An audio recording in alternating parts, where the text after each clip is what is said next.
पिछले वीडियो पर आपने इतना प्यार दिया कि हमें इसका सेकंड पार्ट लाना ही पड़ा। पर भाई लोग, आप में से बहुत लोग ऐसे हैं जो वीडियो को देखते हैं, वीडियो पर लाइक नहीं करते हैं, कमेंट नहीं करते हैं, जिससे कि वीडियो की रीच रुक जाती है और ज्यादा लोगों तक वीडियो नहीं पहुंच पाती है। लेकिन इस बार मुझे उम्मीद है कि आप इस वीडियो पर आप अपना पूरा प्यार देंगे। अब मूवी शुरू होती है और हम कोलंबस की वॉइस ओवर को सुनते हैं। वो कहता है कि पिछले 10 सालों में ज़ॉम्बीलैंड बहुत बदल चुका है और वो कहता है कि जैसे जैसे इंसान ज़ॉम्बीज से बचने में स्मार्ट होते गए हैं, उसी तरह अब ज़ॉम्बी भी स्मार्ट हो गए हैं। और हमने इन ज़ॉम्बीज को 3 कैटेगरीज में बांटा है। जो सबसे कम दिमाग वाले ज़ॉम्बी है उन्हें हमने होमर नाम दिया है, और इसके बाद थोड़े समझदार ज़ॉम्बी को हमने हॉकिंग नाम दिया है, और तीसरी कैटेगरी में वो ज़ॉम्बी आते हैं जो सबसे खतरनाक है और उन्हें हमने नाम दिया है निंजा, क्योंकि ये खतरनाक होने के साथ साथ खामोशी में हमला करते हैं। फिर हम कोलंबस, विचिता, लिटिल रॉक और तेलासी को देखते हैं, जो कि अब व्हाइट हाउस में रह रहे हैं। बाहर पूरी दुनिया में ज़ॉम्बीज फैल चुके हैं। अब व्हाइट हाउस की मौजूद फैसिलिटी के चलते ये लोग कई महीनों से यहीं पर रह रहे हैं और मौज मस्ती में अपनी लाइफ बिता रहे हैं। दूसरी तरफ हम लिटिल रॉक और तेलासी को देखते हैं। तेलासी आगे के सफर के लिए एक मजबूत कार बना रहा होता है, जिसमें लिटिल रॉक भी उसकी मदद कर रही थी। तेलासी ने इस कार का नाम बीस्ट रखा है, और फिर बातों ही बातों में लिटिल रॉक तेलासी से कहती है कि वो एक बॉयफ्रेंड बनाना चाहती है, मगर तेलासी लिटिल रॉक की बात को हंसी मजाक में टाल देता है और कहता है कि हम ही लोग तुम्हारा परिवार है।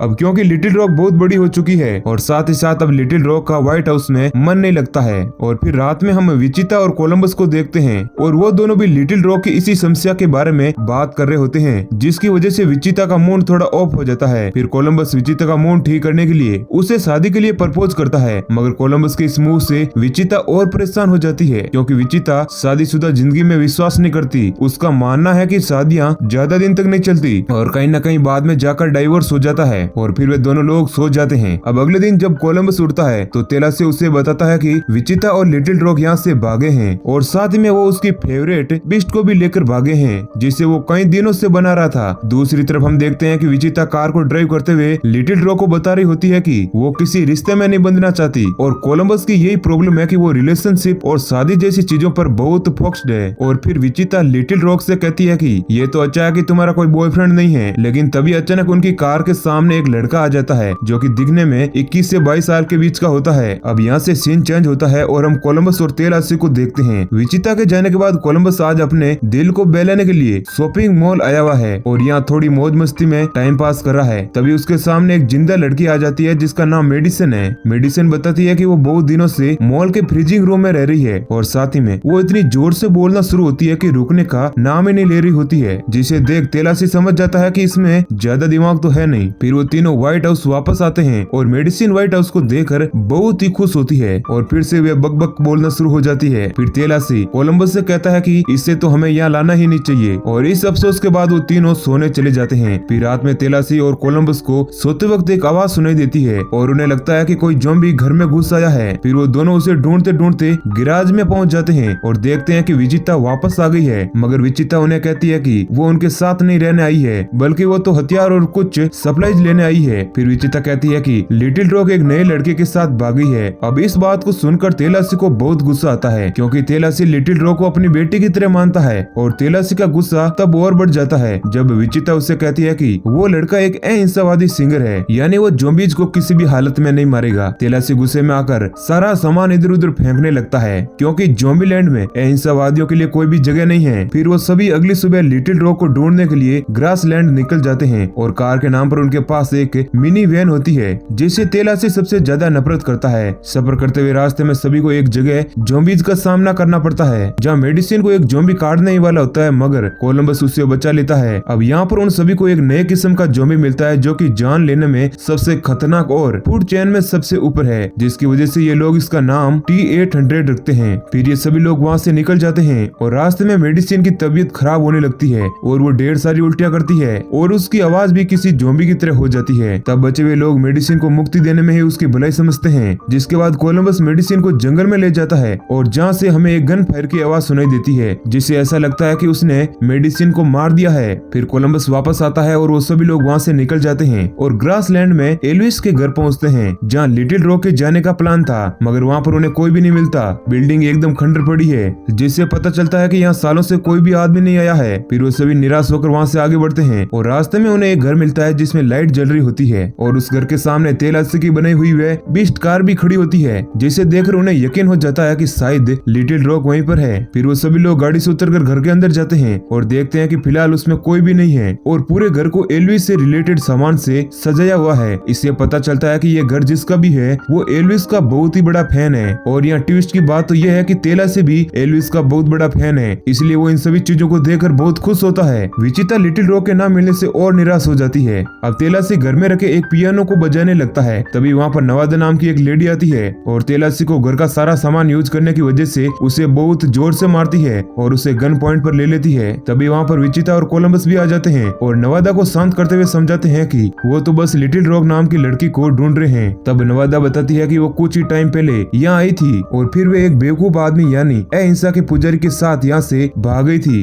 अब ये सभी लोग रात में थोड़ी और बातचीत करते हैं और तेलासी नवादा को अपनी एल्विस वाली अदाओं से पटा लेता है और फिर वो सभी अगले दिन लिटिल रॉक को ढूंढने के लिए तैयार हो जाते हैं। और जाते जाते नवादा तेलासी से कहती है कि अगर तुम जिंदा बच गए तो तुम वापस यहाँ पर कभी भी आ सकते हो। और इस तरह तेलासी को भी ज़ोंबीलैंड की मरी हुई दुनिया में प्यार का एहसास होता है। फिर ये सभी लोग सफर में आगे निकलते हैं और रास्ते में इन्हें एक गाड़ी दिखती है। जब ये सभी लोग उसके पास जाते हैं तो देखते हैं कि उस गाड़ी को मेडिसिन ड्राइव कर रही है। तेलासी और विचिता उसे देखकर शॉक हो जाते हैं क्योंकि अभी तक तो उन्हें यही लग रहा था कि कोलंबस ने उसे मार दिया है। फिर मेडिसिन गाड़ी से उतरकर उन सभी को ज्वाइन कर लेती है और तेलासी और विचिता को कहती है कि कोलंबस ने उसे मारा नहीं था। और साथ ही वो एक राज का खुलासा करती है कि उसे नट से एलर्जी है। उस टाइम उसे जो भी हो रहा था वो सब एलर्जी की वजह से ही हो रहा था। वो तो शुक्र है कि कोलंबस ने उस पर तरस खाया और गोली को हवा में ही चलाया। फिर ये सभी एक लंबा सफर तय करते हुए बेबीलोन नाम की एक बिल्डिंग तक पहुंचते हैं और उन सभी को लगता है कि लिटिल रॉक यहाँ हो सकती है क्योंकि इस जगह पर इंसान रहते हैं और ज़ोंबीलैंड में बहुत ही कम जगह है जहाँ इंसान निवास करते हैं। फिर ये सभी लोग बिल्डिंग की तरफ बढ़ते हैं मगर इन्हें बिल्डिंग में एंट्री नहीं दी जाती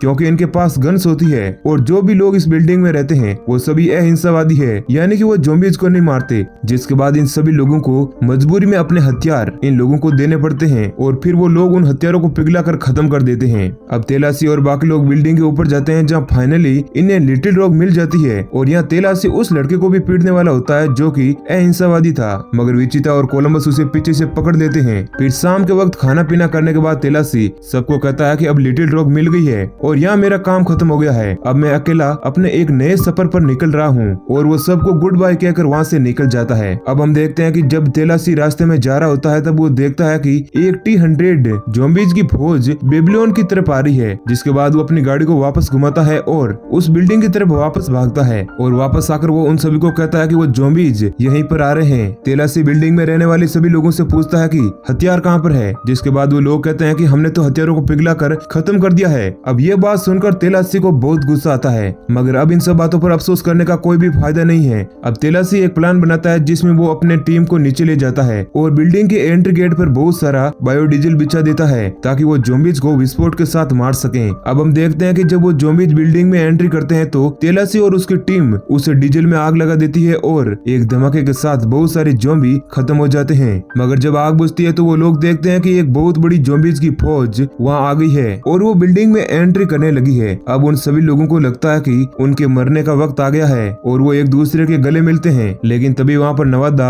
मॉन्स्टर ट्रक के साथ आ जाती है और वो ढेर सारी ज़ोंबीज को कुचलते हुए चारों लोगों को रेस्क्यू कर लेती है। फिर वो सभी लोग बिल्डिंग के अंदर भागते हैं और ऊपर जाने के रास्ते पर हम एक ट्रैप देखते हैं जिसमें वो ज़ोंबी चलते हुए खुद बिल्डिंग से गिर जाएंगे। अब हम देखते हैं कि तेलासी ज़ोंबीज का चारा बनकर बिल्डिंग की क्रेन से जाकर लटक जाता है और वो ज़ोंबी तेलासी को खाने के चक्कर में बिल्डिंग से नीचे गिर जाते हैं और इस तरह सारे ज़ोंबी खत्म हो जाते हैं और वो सभी लोग एक बार फिर से अपनी जान बचा लेते हैं। और आखिर में हम देखते हैं कि कोलंबस और विचिता शादी कर लेते हैं। साथ ही तेलासी और नवादा एक दूसरे को डेट करने लगते हैं और लिटिल रॉक भी अब इन्हीं के साथ रहने लगी है क्योंकि वो जान गई है कि अगर वो ज़ोंबीलैंड में अहिंसावादियों के साथ रहेगी तो मारी जाएगी। और इसी सीन के साथ मूवी एंड हो जाती है। तो भाइयों वीडियो अच्छा लगा है तो लाइक करना बिल्कुल मत भूलना। वीडियो को आखिर तक देखने के लिए आपका बहुत बहुत शुक्रिया।